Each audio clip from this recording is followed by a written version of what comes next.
एक छोटे से कस्बे में शांता देवी नाम की एक महिला अपने बेटे रोहित के साथ रहती थी। रोहित की शादी के बाद उसकी पत्नी पूजा भी उनके साथ रहने आई। पूजा दयालु, मेहनती और संस्कारी थी। उसने उम्मीद की थी कि वह अपने इस नए परिवार के साथ एक प्यार भरा घर बसाएगी। लेकिन शांता देवी सख्त स्वभाव की थी और अक्सर गुस्से में रहती थी। उनका मानना था कि बहू को बिना किसी शिकायत के दिन भर काम करना चाहिए। पहले ही दिन से शांता देवी ने पूजा की कमियां निकालना शुरू कर दिया। रोटियां गोल क्यों नहीं है? घर पूरी तरह साफ क्यों नहीं है?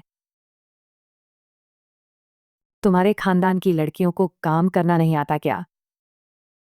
पूजा ने अपनी तरफ से पूरी कोशिश की। वह सूरज निकलने से पहले उठती, घर की सफाई करती, खाना बनाती और सबका ख्याल रखती।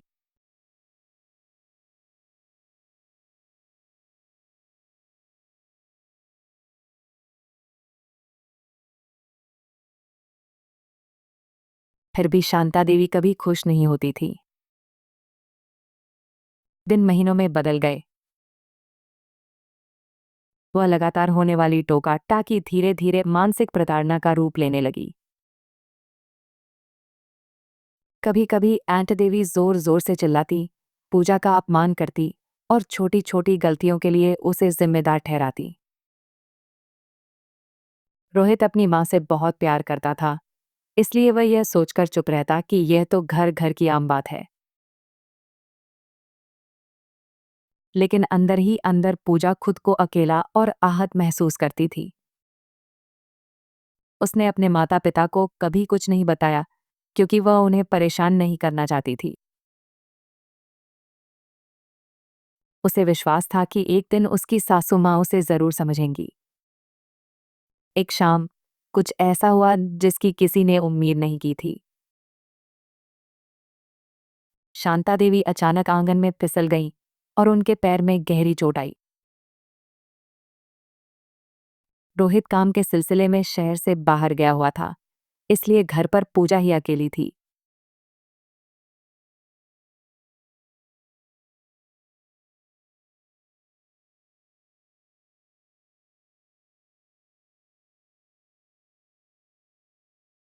शांता देवी के हमेशा कड़वे व्यवहार के बावजूद पूजा तुरंत उनकी मदद के लिए दौड़ी। वह शांता देवी को अस्पताल ले गई, पूरी रात उनके पास बैठी रही और कई दिनों तक उनकी दवाओं और खाने पीने का ख्याल रखा।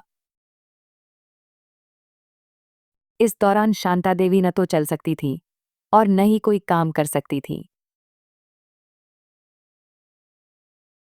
उन्होंने देखा कि पूजा कितने धैर्य से उनकी सेवा कर रही है, उन्हें उठने बैठने में मदद करना, समय पर भोजन देना और हमेशा प्यार से बात करना। एक रात शांता देवी ने दबी आवाज में पूछा,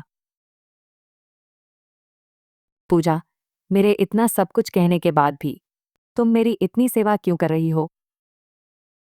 पूजा ने धीरे से मुस्कुराकर जवाब दिया, क्योंकि आप मेरा परिवार हैं। मेरा मानना है कि परिवार एक दूसरे को सहारा देने के लिए होते हैं, दुख पहुंचाने के लिए नहीं। उन शब्दों ने शांता देवी के दिल को छू लिया।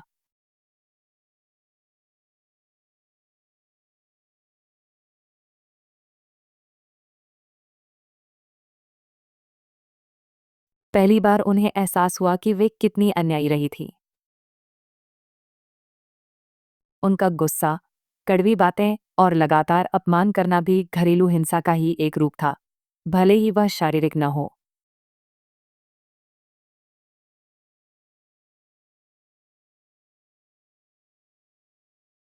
उनकी आंखों से आंसू छलक आए।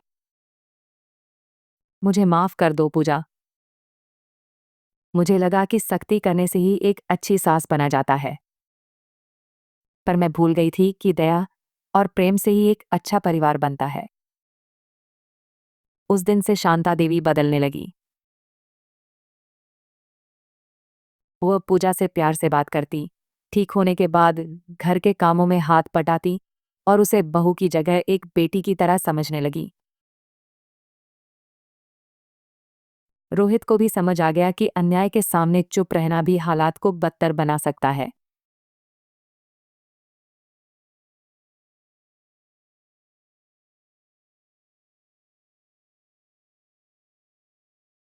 उसने वादा किया कि वह अपने घर में हमेशा सम्मान और न्याय का साथ देगा। धीरे धीरे वह घर जो कभी कड़वी बातों से गूंजता था, अब हंसी मजाक और अपनेपन की गर्माहट से भरने लगा।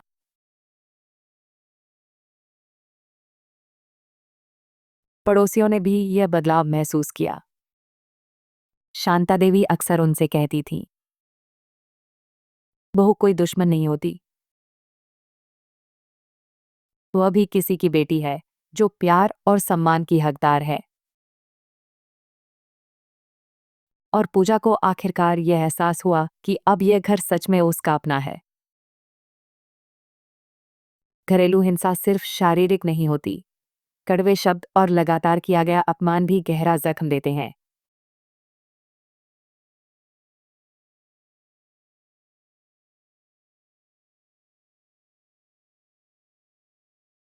एक खुशहाल परिवार डर पर नहीं, बल्कि सम्मान, दया और आपसी समझ पर टिका होता है।